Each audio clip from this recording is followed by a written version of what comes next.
Umuryango wa Bibiliya mu Rwanda watangije ubukangurambaga bwiswe shyigikira Bibiliya, hagamijwe gushishikariza abakristo ndetse n'abandi bantu muri rusange gutera inkunga Bibiliya kugira ngo ikomeze iboneke mu Rwanda.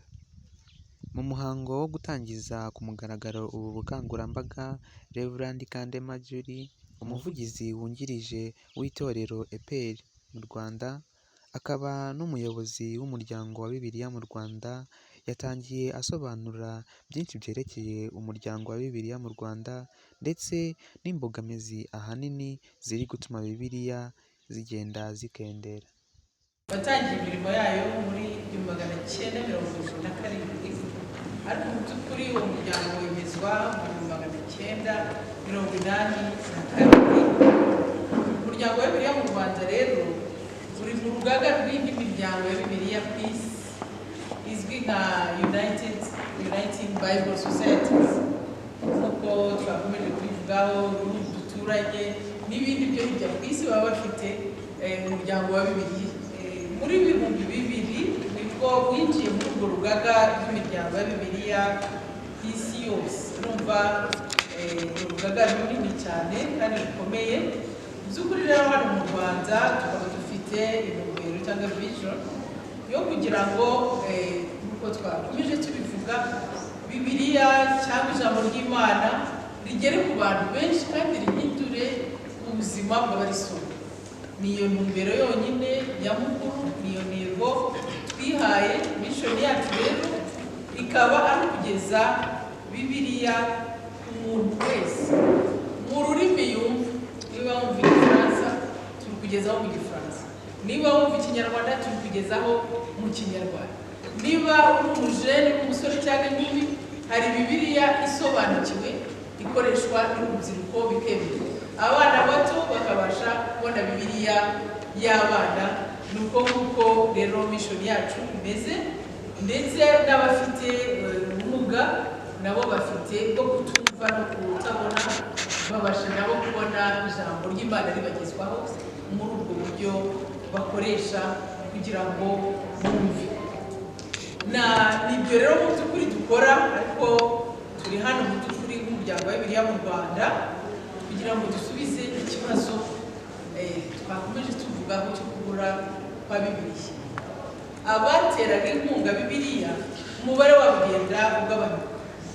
Murabizi Burayi amatorero yabo aragenda acika intege cyane, umubare w'abakristo bitabira uragabanuka cyane, bityo na bamwe mu bateraga inkunga Bibiliya bakagenda bagabanuka.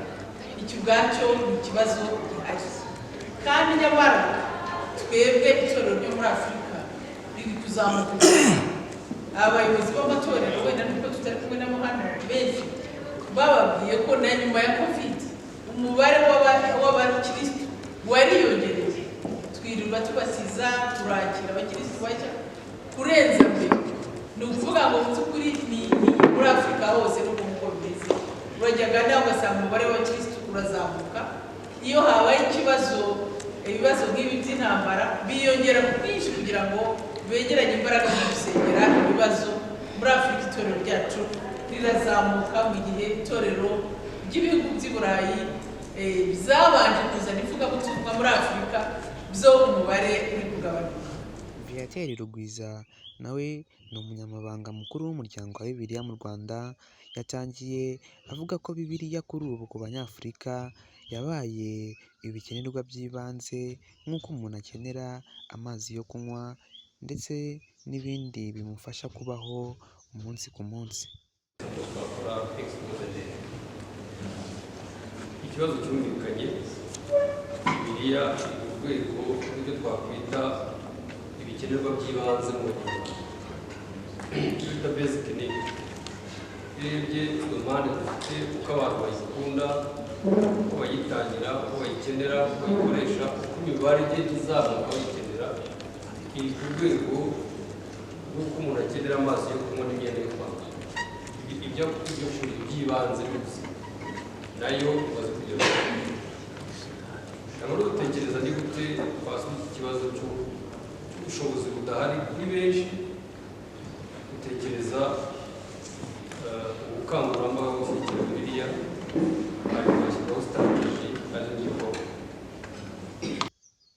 Yakomeje asobanura uburyo buzifashishwa kugira ngo uwaba wese akeneye gutera inkunga Bibiliya yabikora ku buryo bumworoheye aho yaba ari hose ku isi binyuze mu buryo bwashyizweho yaba momo peyi, wesitani yuniyoni ndetse na webusayiti n'ibindi.